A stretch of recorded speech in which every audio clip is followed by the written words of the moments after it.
You might have noticed the Pacers changing their reserve big man rotation. Let's talk about why. You've seen Jalen Smith and Isaiah Jackson instead of Daniel Theis of late. Then Jackson Gatlin from Locked On Rockets will join us to talk Rockets and rebuilding. What can the Pacers learn from the Rockets on their current building path? We'll get to it all today on the Locked On Pacers podcast. You are Locked On Pacers, your daily Indiana Pacers podcast. Part of the Locked On Podcast Network, your team every day.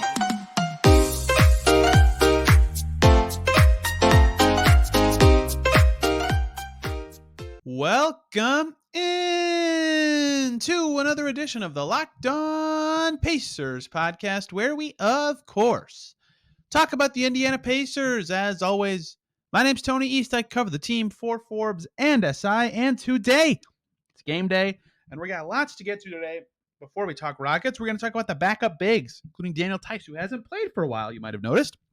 Many fans were clamoring for that for a while. We'll talk about why the Pacers pivoted a little bit there and Jalen Smith's success. Then Jackson Gatlin from Locked On Rockets will join us to talk Pacers, Rockets, and rebuilding, what the Rockets have done well and poorly in their rebuild that the Pacers can and can't emulate along the way because they're in year 1.5, whatever you want to say, of their current rebuild project. But first, let's talk about Theis, who a lot of fans wanted to see exiled from the rotation for young bigs.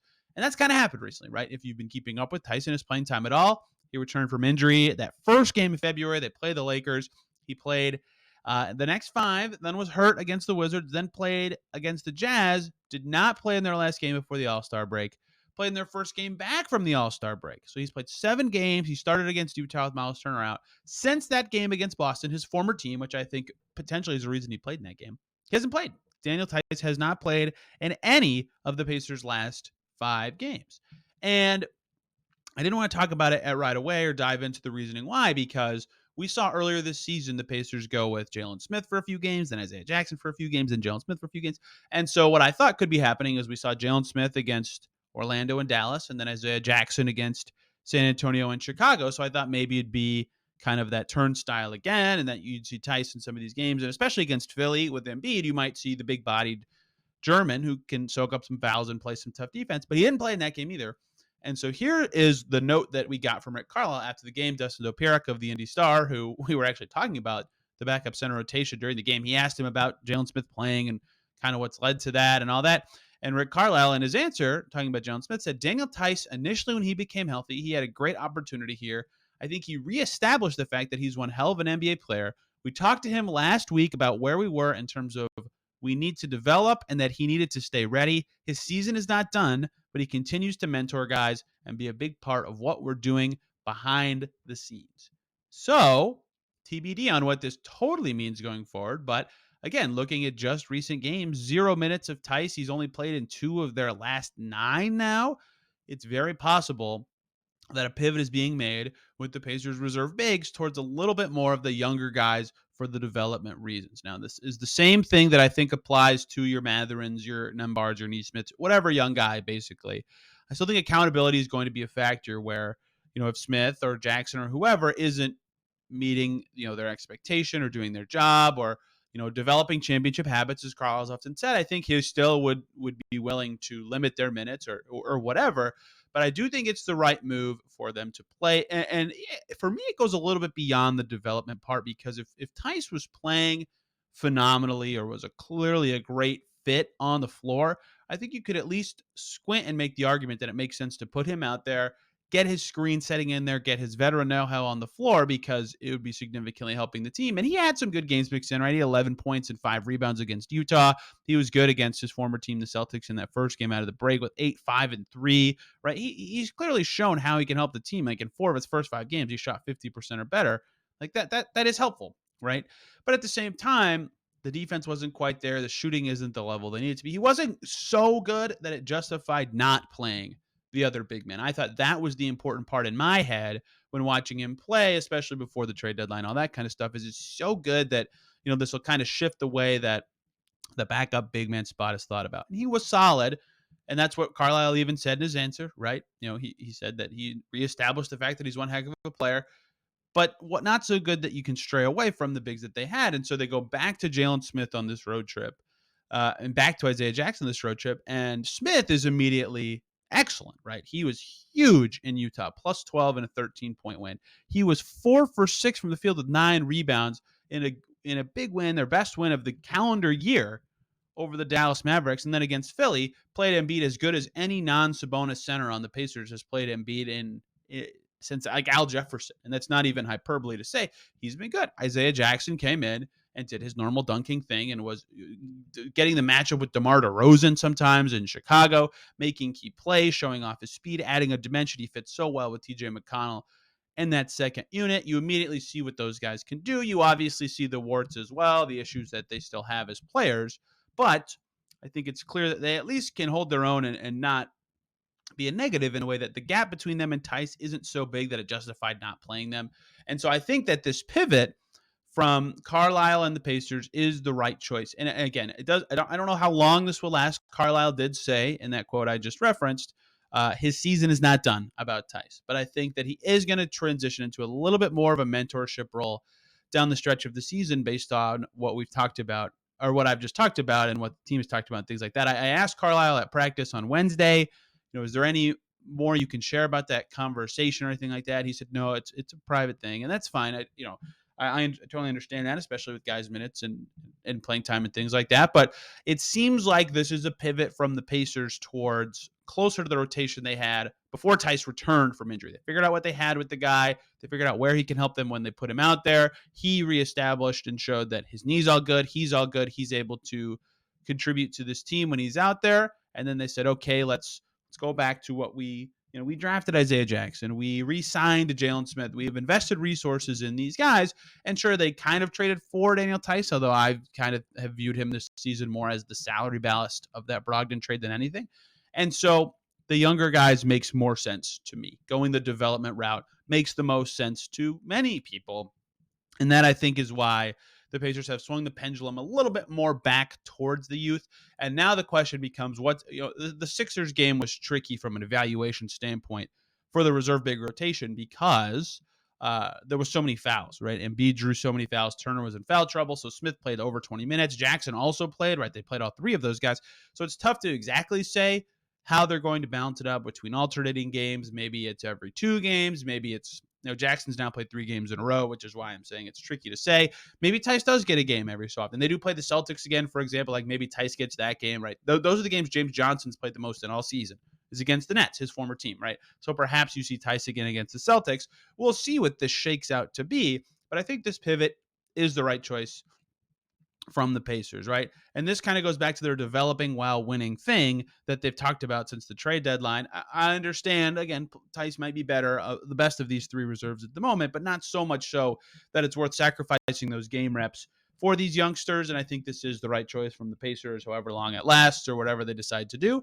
And the young bigs are, in fact, seizing that opportunity so far, picking right up where they left off. And Carlisle's talked about this as well in this process. Big credit to Jalen Smith and Isaiah Jackson, not just for playing well, but just being pros in this process, right? Jalen Smith has seized his time when he was out of the rotation, attacked it really hard, didn't pout about it, and was ready to go and play very well when he was called upon again. Same with Isaiah Jackson. They're both excellent, engaged in the game kind of guys on the bench when they're not playing in a game. Them and O'Shea Brissett are all excellent at that. And that's a hard skill to have, right? If you want to play and you're not, it can be hard to get really engaged in the game and be a really good teammate. But to credit to those guys, they've been pros per Carlisle's account and good teammates per the Eye's account of how they act during games and how they play once they actually do get called on. And I'll close out talking about Jalen Smith because he's got to be our Nissan's most electric player of the week because, 1, we just talked about him, but 2, he's been playing very well since being reinserted into the rotation. 10.7 points per game, 6 rebounds, 2.7 blocks in his 3 games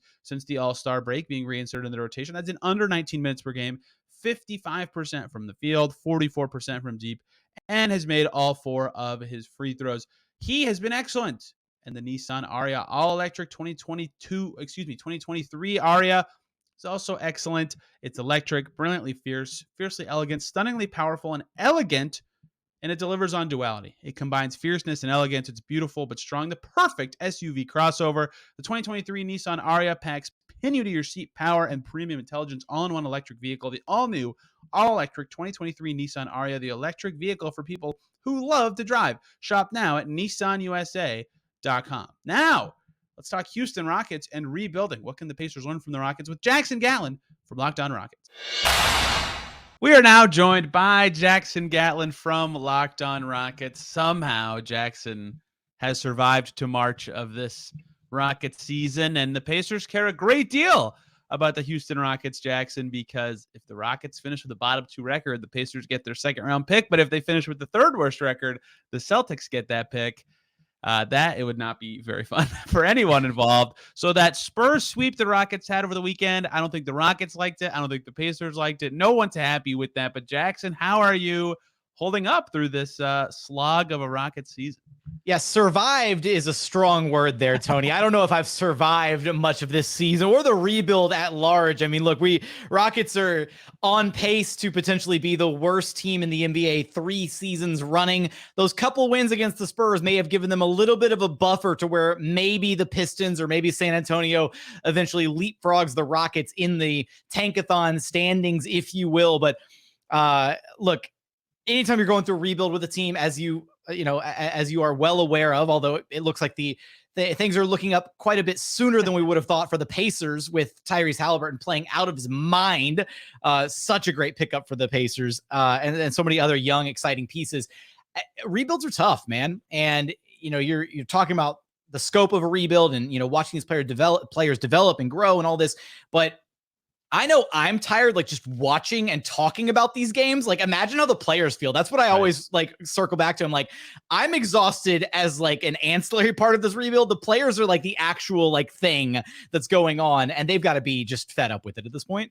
On a much more micro scale of that, like when the Pacers play a back-to-back, and I stay up till whatever time doing content and then go to bed. Like the next day when I'm like, man, I'm tired for this game. I didn't even play. Like, I know that's very different, but that sometimes when I sympathize with athletes the most, I'm like, how are they doing this? This doesn't seem like it should be the case. We're talking about the Rockets, and the Pacers-Rockets game last November was so weird. I think it was like 26-4 in the first quarter at one point or something like that. It was a really weird night. The end of the quarter was like 25-10. Rockets looked like they were about to just bludgeon the Pacers.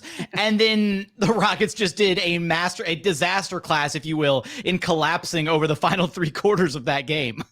Yeah, Rick Carlisle got ejected, and it was a rare 2022-23 NBA game where neither team cracked 100 points. Also, the Pacers are way better than they were at that time, and the Rockets have traded away some guys and bought out some guys and are paying a full roster's amount of money to guys who aren't on their team anymore and are in a different spot as well. So it's kind of hard to use that game from like 4 months ago now as a good barometer from where things stand. So big picture, where do the Rockets stand right now? Obviously, the Spurs wins cloud like the recent record, but it seems like Jalen Green had a good game against the Nets 2 nights ago, last night, depending on what perspective you're using. But where do things stand in H-Town these days?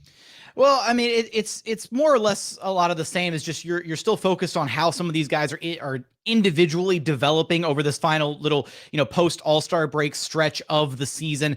There's not a ton to really learn about the team as it operates as like a collective unit. There's a lot of question marks moving forward. Steven Silas is probably coaching his last set of games as the Rockets head coach. And they'll probably be looking to move on from him this offseason, just, mutually agreeing to part ways, that kind of thing. Rockets fans are kind of fed up with him, although I feel like most fan bases across the entire NBA, all 30 teams, are kind of fed up with their coach at one point or another throughout the NBA season. But there's really not a lot to point to as far as, inspiration from the coaching staff moving forward, thinking, yeah, he's going to be here long-term, that kind of thing. The individual players, though, Jalen Green has had, some ups and downs. He's got this like really weird, like road versus home splits where he looks incredible at home and then he really struggles on the road. And right now they're kind of adjusting to having Kevin Porter Jr. back in the lineup. He basically missed a quarter of the season, a straight up 20 games gone due to a significant toe injury that he's working through. He's back in the lineup. He won't be in this game actually against the Pacers. So it's another kind of just, they've had so many guys miss time in and out of the lineups, dealing with injuries, that it's really hard to find any semblance of like consistency with this team. The one silver lining to that is when Kevin Porter Jr. missed all that time, the Rockets were able to get a much deeper look at Alperen Sengun and kind of what he's able to do as more of like a focal point offensively. Great player. It seems like everybody who talks about or covers the NBA or fans of other organizations look at the Rockets and are like, hey, that like Turkish kid can hoop. And then the Rockets are looking at him like, we don't care about LP. Like it's very frustrating because you see the talent. Other fans see the talent. Other reporters, media members covering the NBA see the talent that he has, but the only organization that doesn't see it is the one that he's actually playing for, unfortunately. So it's almost like the Rockets were kind of forced into giving him a bigger role when Kevin Porter Jr. Was sidelined due to the injury. But now that, the cat's kind of out of the bag, it's like, okay, well, what this kid can do, like, please do it more, basically. He's so good. He's also really slow. So I understand what the Rockets play pretty quick in general. I understand the trickiness of that and what that can mean. Like when I watched him he didn't play Euro in Turkey, but he's Turkish. When I watched his film pre-draft last year, I always was like, man, this dude can do everything with the ball, but he's so slow. Like I don't know how it's gonna work out. And we did a segment on Locked On NBA, Matt Moore and I did, about is he the best player on the Rockets? Matt Moore said yes. I said no. But either way, he was playing that well that we were even asking that question. But the slowness is where I actually want to hone in on. I think it hurts his defense. I think you'd agree with that. I'm not sure. And I think that's where the Rockets need a kick in the pants somehow, and where the Pacers specifically, who just scored 143 in regulation against the Sixers, who are a top 10 defense, are going to have a nice fun time on Thursday.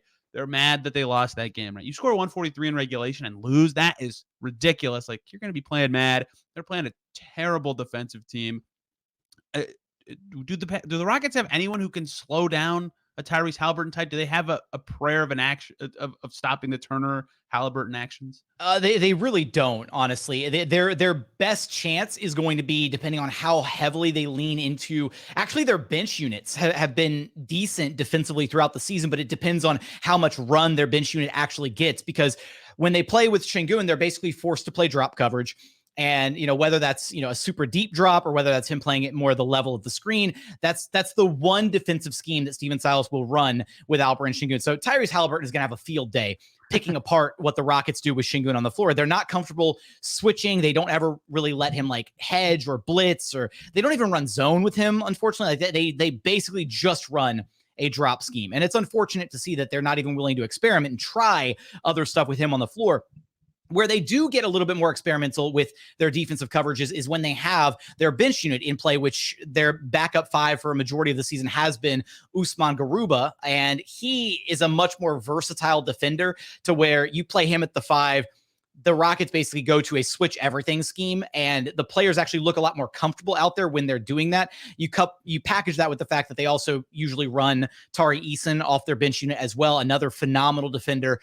Plays at 110% energy at all times, a motor that does not quit, and basically causes chaos both for good and for bad when he's on the court, and kind of thrives in that chaos. That's where I think the Rockets have a chance to maybe cause some issues for the Pacers, but the Tyrese Halliburton, Miles Turner pick and roll is going to do numbers against the Rockets. They've been kind of a tune-up game for a lot of teams this season, unfortunately, and Alpi does have his defensive deficiencies. But at the same time, it's also the Rockets' point of attack defense is really bad. Like Jalen Green, Kevin Porter Jr., the guys that they've got guarding on the perimeter at times do a really poor job of like sticking to their man, fighting over screens, and they kind of leave. It's funny to say like leave Alpi on an island, but they basically he's playing 2-on-1 constantly in pick and roll when he's trying to cover both the ball handler and get back to tag his man before like a lob over the top or like a little shovel pass off to the side, whatever. And then you add on top of all of that the fact that the Rockets are really young and inexperienced and sloppy with their defensive rotations.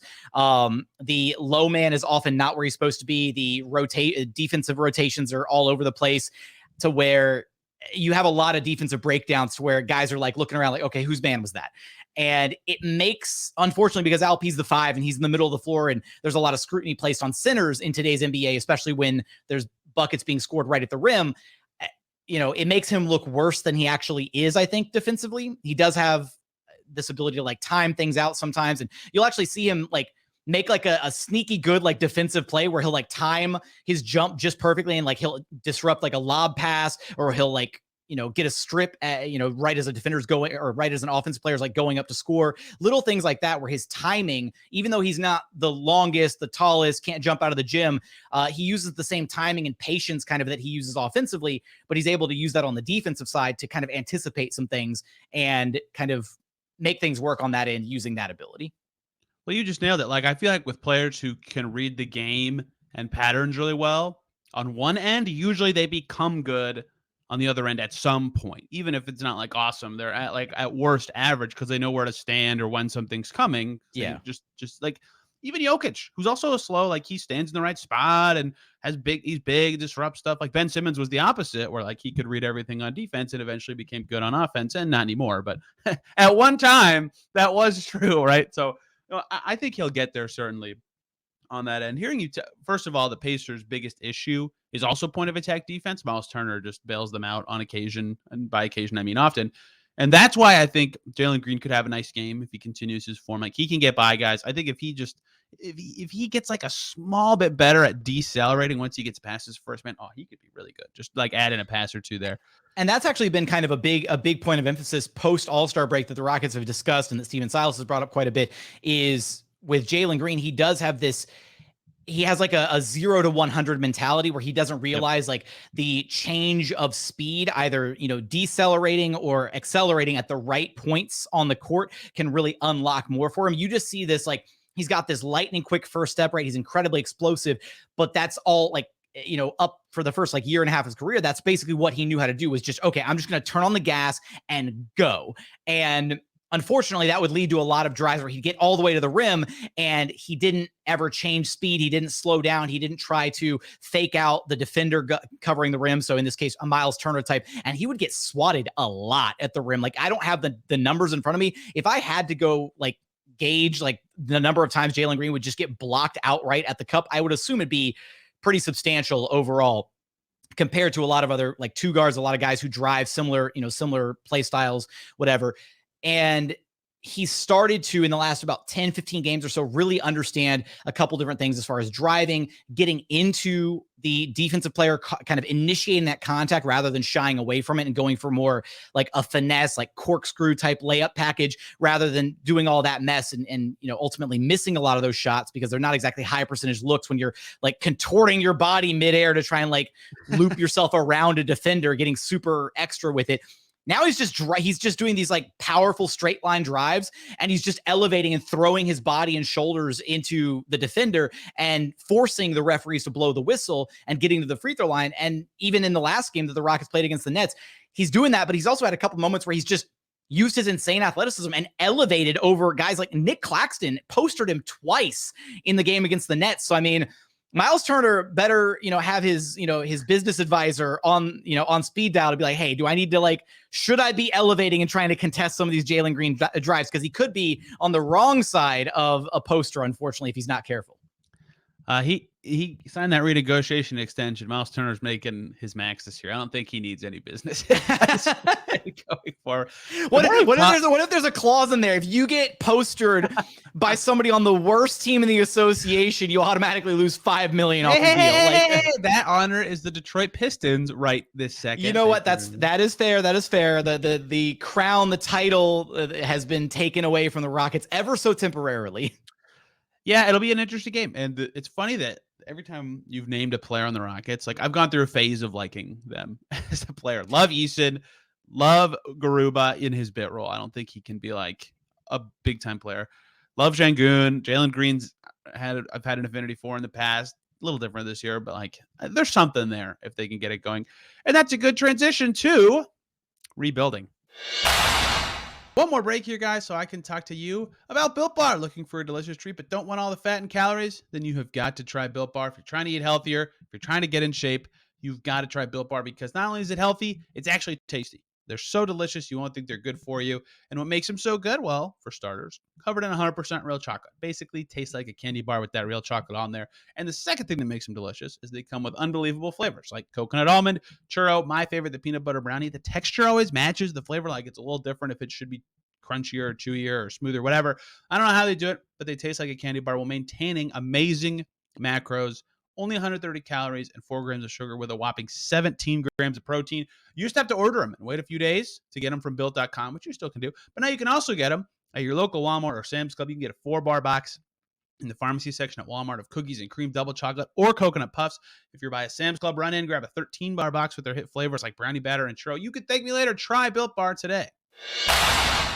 I would like to thank everybody for making Locked On Pacers their first listen today and every single day. This is easy. For your second listen, Locked On Rockets with Jackson Gatlin. Hear about the rebuilding, growing Houston squad, and I'm sure, as you've talked about many times, the potential reunion with none other than James Harden. That story is a couple weeks old now, but still lots to hear about from H-Town. I explained to Jackson before, but I always do it for new listeners today. Talk about rebuilding with people who cover other teams on the show, because I thought this would be a year for the Pacers. We're not as good as they are. I picked them to win 26 games this season. They already have won more than that and are likely going to hit somewhere in the mid to high 30s. But either way, they're still kind of rebuilding. And the reason to do that is to learn what the Pacers can copy or emulate or avoid from other teams' success and failure stories in the rebuilding process. The Pacers have been very good at trades, for example. Kevin Pritchard loves identifying young talent under contract for many years, and that has served them well with TJ Warren, Victor Oladipo, Domantas Sabonis, Karis LeVert, Tyrese Halliburton. I could go on and on. But there's always stuff you can emulate from other squads. So, big picture, Jackson, floor is yours. You could talk about the team they built with Harden. You could talk about the team they're building now. You could go farther back. I don't care. But what have the Rockets done well building their team and poorly? And are those things replicatable or avoidable by other franchises? Sure. So I'll touch on just the Harden era stuff very briefly, if only because it was a different dynamic than what I feel like you see in today's NBA oftentimes when it comes to a rebuilding team, because under the former owner, Leslie Alexander, the Rockets were not allowed to tank. They were not allowed to bottom out. Leslie Alexander was just vehemently against that idea. And so Daryl Morey was kind of stuck in this, in where you really don't want to be as an NBA team, right? NBA limbo, purgatory, whatever, where he wasn't allowed to bottom out. And so he was, kind of making these moves at the margins, acquiring just, I don't say middling NBA talent, but just guys that were good enough to where the team was going to be floating, near the bottom of the playoff standings every year, kind of that middle of the pack team, but not quite good enough to where you feel confident, like, yeah, they could be a dark horse for the chip this year. They've got a clear cut, number one option, a top 5, top 10 player in the league. It's kind of where you don't want to be as an NBA team. And then thankfully, right, Daryl Morey made the, one of the best trades of the last, couple decades in trading for future perennial MVP James Harden. But you kind of, you lucked into that, right? OKC made a bad decision moving on from Harden, all of that. So a lot of variables at play there. I don't think that one's necessarily one that you want to copy, because I feel like the easiest, most surefire way to bounce back in the NBA landscape is to bottom out, right? And acquire some top end talent through the NBA draft. And whether you actually draft those picks and then you go for kind of a homegrown approach where you try and grow and develop and cultivate all this talent under one roof, or you just acquire those assets and then you use them as trade pieces, right? To go trade for some more established talent, guys who are already, maybe there's some distress assets across the NBA landscape, and that's how you kind of catapult yourself back into relevancy. And that's basically the approach that the Rockets decided to take in the post James Harden era, right? They said, all right, you know what? James is gone. And they actually were like shout out to Indiana Pacers legend, Victor Oladipo. I forgot he even played for the Rockets. I know, right? It was like the weirdest, like fever dream half season of basketball. And remember he had the game, he had that one post-game clip where he talked smack about Indiana, and I had a bunch of Indiana fans in my mentions just pissed off at Victor Oladipo for taking not so subtle shots at the organization. Yeah, the Pacers, what they do? They counted him out. Isn't that what he said, or something like that? Oh yeah, people counted me out, or yeah. I was counted. Yeah, he had some it was very clearly a shot at the Pacers. So right, the Rockets had this weird, they had John Wall, Oladipo, Christian Wood. They were gonna kind of be that pseudo ragtag, all right, we're gonna be fun and competitive, and then Christian Wood got hurt and missed 17 games, and the Rockets just kind of bottomed out. They traded Oladipo at the deadline, and they just hard pivoted into bottoming out. But the plan, in the macro lens of what the Rockets wanted to do over this kind of 3-year period, was at the beginning, in the immediate aftermath of trading James Harden, they had no picks because of the Russell Westbrook Chris Paul deal. They didn't own their own picks. So they got back, an influx of picks from the Brooklyn Nets. They had no salary cap space because they were strapped with the John Wall deal and a handful of other bad contracts here and there. And they had no young talent because they were at the beginning stages of a rebuild, right? They had this weird mix and match of like veteran pieces that were leftovers, holdovers from the James Harden era, like all that. So now, we are almost 3 years down the pipeline. They're about to have $60 million in cap space this summer to play around with. They have a lot of young talent. Now, whether some of that young talent will ultimately pan out or hit, right? What is Jalen Green's true potential ceiling? What is Jabari Smith Jr.'s ceiling? He's had he's kind of struggled his rookie year to this point, unfortunately. It looks like they may have hit on a couple guys like Alperen Sengun, Tari Eason more towards the middle of the first round. So maybe it'd just be best if the Rockets just kept drafting in that like 15 to 18 range. Maybe they're just going to keep hitting, finding the diamonds in the rough, if you will. But so they've got the young talent, and they, I don't know, they just kind of basically set themselves up for a clean slate this offseason, right? Like summer 2023 was always the year that they had mapped out, and they've been very like upfront about this in, hey, we're going to be bad for a few years. We're going to acquire all this talent, and we're going to have like a pretty big reset summer where Steven Silas will come off the books, right? There will be probably just a mutual parting of ways there. They'll be able to bring in a new head coach, establish kind of a new team identity. So in the big picture of things, I think that's a really good way to kind of go about it and kind of set yourself up to make a bunch of big moves in one offseason. And it seems weird to think that the Rockets could go from being a bottom 3 team to being like a play-in team next season. But when you're heavily in the rumors for bringing back James Harden to Houston, when you might land a top pick like a Victor Wembanyama or a Scoot Henderson, or, even a little bit further down, a Brandon Miller maybe in the draft, guys like that, as well as having, even if you don't bring back a James Harden, the $60 million in cap room to spend on maybe a, 2 or 3 solid veteran additions to this young core, that's a really good spot to be in organizationally to try and jumpstart things and kind of have a fresh outlook, phase 2, if you will, of the rebuild.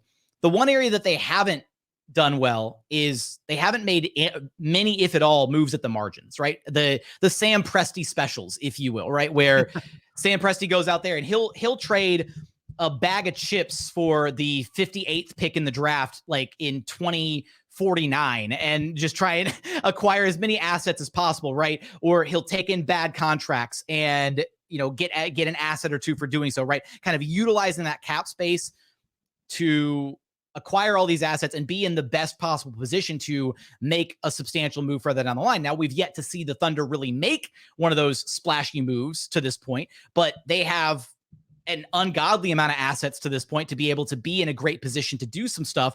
So that's the one area that's been frustrating with the Rockets front office, is they've been very much, it feels like, on autopilot through this rebuild. And so that would be the area where I think big picture wise, they've achieved and accomplished all their goals over this last 2.5, 3 year span.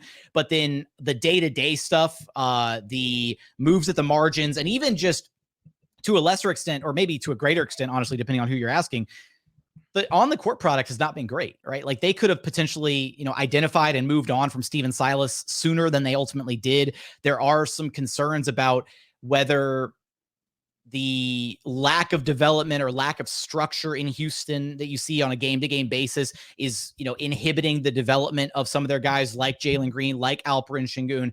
In the grand scheme of things, we've seen plenty of players go through rebuilds or eras that have been arguably just as bad as what the Rockets just went through. You can look at Devin Booker in Phoenix. You can look at Joel Embiid with the process era Sixers, and those guys turned out just fine, right? So who's to say that all this losing will damage a player's long-term outlook, as an NBA player and what they might ultimately turn into? It might slow down their development path a little bit. Maybe if they had a better coach, a better development plan in place, some of these guys would be looking a little bit better than they currently do. I definitely think coaching plays a large part in getting the most out of some of these guys. I think Rick Carlisle is a fantastic coach, and there's a reason that the Pacers look as good as they do, with a pretty, all things considered, a pretty young squad, right? Obviously having a guy like Tyrese Halliburton makes things a little bit easier, but still, you got to give credit to the coaching staff when you're able to put together a group of guys and kind of achieve more than what was predicted going into the season, right? It takes adults in the room, I think, to go from I love that early phrase. to mid to end stage rebuild. Like Booker, as good as he was getting until they got Rubio, really, which became Chris Paul. But, the guys on that team, they weren't anything. And they get those guys, and all of a sudden it's like, oh, Booker's been good this whole time. It's just that, in Philly, it was, I guess the year before Jimmy Butler, but like Jimmy Butler is the guy that I'm like that, finally Ben Simmons and Joel Embiid are like, oh, this is what it looks like, right? And the Pacers have, between TJ McConnell, these guys aren't as good as the guys I just said, but like McConnell, Turner, Buddy Hield, they have their adults, which has been helpful. The adult in the room can also be the coach, I think is an important distinction, right? Like if you have the right guy kind of leading the charge a little bit, and that's where some of the issues come from with Stephen Silas, where I don't necessarily know if he is viewed as one of the adults in the room, unfortunately, at this point. Yeah, certainly some questions there. I like you don't think you'd know better than me, of course, but don't think he'll be their coach next year.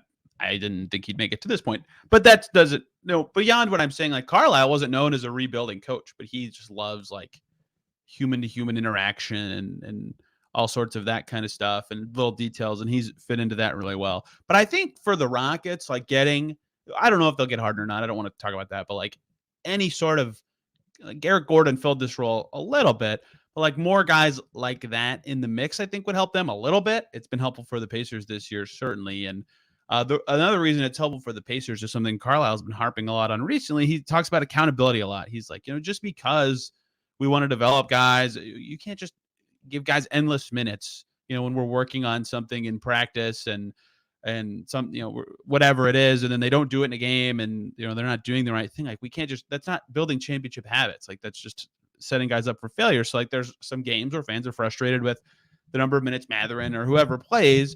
And Carlisle's like, no, I like what we're doing in that plan. And I don't want to speak for you or the Rockets, but it feels like that is less the case in Houston and could be something. It is very clearly not the case in Houston. I'll speak on this. No, it's such an interesting dichotomy there because the Rockets have at this point way too many guys that get their minutes regardless. Like the organization basically treats Kevin Porter Jr. as if he is a top asset. So like when Kevin Porter Jr. plays, he gets his 30 plus every night, regardless of how good or bad he is. Jalen Green gets his minutes regardless of how good or bad he is. Jabari Smith Jr. gets his minutes regardless of how good or bad he is. And the only player out of like and for a majority of the season until he was traded, Eric Gordon, as the veteran, as the adult in the room, was getting his minutes regardless of how good or bad he was because he was the one veteran on your roster. And he was in fact playing out of position, playing Eric Gordon at the 3 spot for a majority of the season.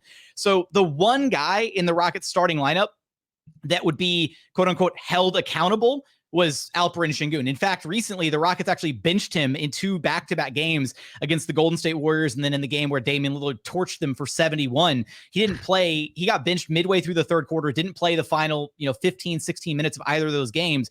And at that point, it's not accountability when it's one guy, it's scapegoating when it's one guy. And that's been the issue is there's not like, regardless of how bad Jabari is, he's never been, actually, I will take that back. He's been benched a couple times recently, but it's almost like it happened and then it caused this big uproar. And I even had a chance to ask Stephen Silas about it. I said, hey, so why does it appear that Alperen Şengün has been singled out defensively when the whole team let Dame score 71?